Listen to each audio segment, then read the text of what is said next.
gosh. It blew off. It blew off my little picture frame. Hello friends and enemies, we are going to be trying out the Supersonic R from Dyson. I'm super excited to try this out because I've always wanted to use a Dyson air dryer. Everyone and their mom is raving about the Airwrap, but beyond the times where I go to the hair salon to redo my balayage, I haven't used heat styling tools to curl and wave my hair since like 2019. Like the only heat styling tools I use is a hair dryer and mine is like so old, it's from 2020. So I'm super happy that Dyson sent me the Supersonic R, especially in their cute pink color that they have. And then what I'm really excited about is all the intelligent attachments that it comes with. It says that your hairdryer instantly adapts to the intelligent attachments selected, each programmed to give you the exact right temperature and airflow speed to optimize machine performance. You can then adjust your settings to match your preference, which is super important for me for someone with 2A wavy hair who uses the curly girl method. Because my hair has already been damaged from bleaching, I don't want to give further heat damage. So having a hairdryer that automatically sets itself to the right temperature depending on the attachment is super cool and super important. I haven't taken it out of the box yet, so this is the first time I'm going to be unboxing it. It's so pretty. So this is what it looks like straight out of the box.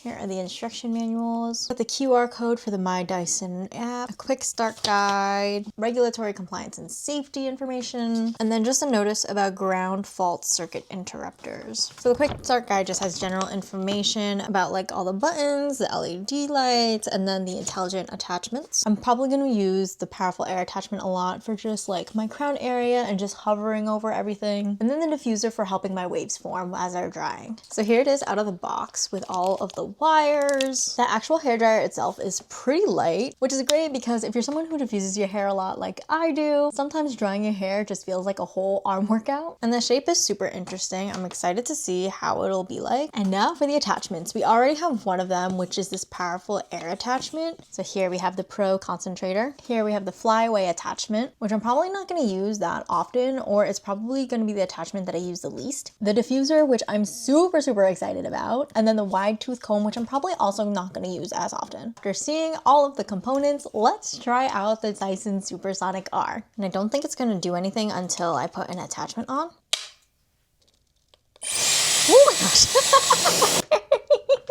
It blew off. It blew off my little picture frame. Let me just put it away from my little postcard picture. So right now I have it on the lowest heat and air setting, and it is pretty warm. And then, so I turned it off. And if I turn it back on, it goes back to the same setting that I had it previously. So that's good to know. I won't have to reset it every time. So we're gonna see how long it's gonna take for me to dry my hair using the Dyson Supersonic R. I would say my hair right now is about 50% dried. I was plopping it before in a microfiber towel for about like 30 minutes. I took it out, I put on another layer of hair gel with wet hands, and have been air drying now for at least like 40 minutes or so. So I'm gonna get a timer. Here is the timer. It is currently 12:41 p.m. So I'm just gonna put start. We're gonna blow dry this hair on the lowest heat air setting and the lowest heat setting.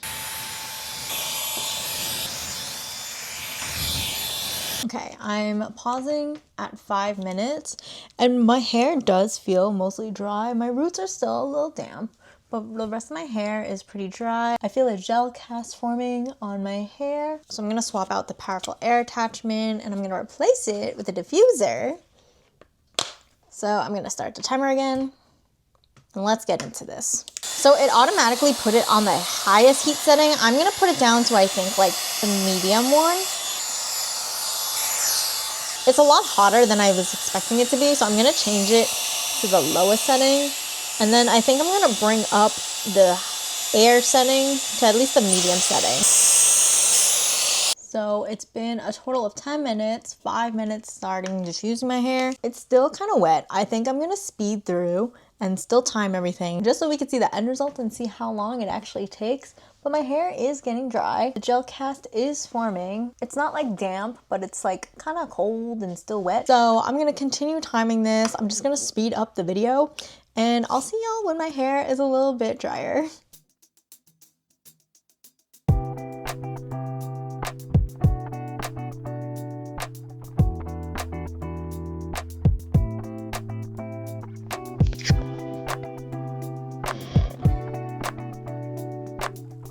Michelle Trachtenberg. Oh my gosh. I was literally thinking of Ice Princess the other day. Oh my gosh. Back to drying my hair, I guess.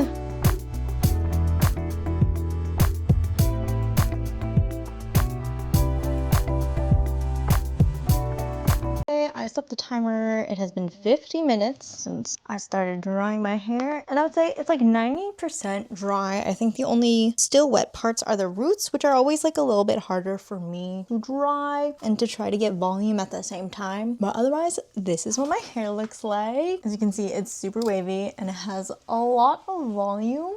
Back view. Did it speed up the process? Not as much, but because it's so much lighter and easier to maneuver than my old hair dryer, it didn't feel like it was such a workout to dry my hair, which I think is my least favorite part of drying my hair, of just like having to hold this really heavy hair dryer and kind of just like maneuvering it all around my head. But yeah, I think I want to play around with the settings, especially with the air pressure and the heat settings. Thank you, Dyson, so much for sending me the Supersonic R. I love it. I can't wait to use it. And thank you for joining me in my hair drying and my yapping. Stay safe, stay warm, and I'll see y'all in the next one. Bye!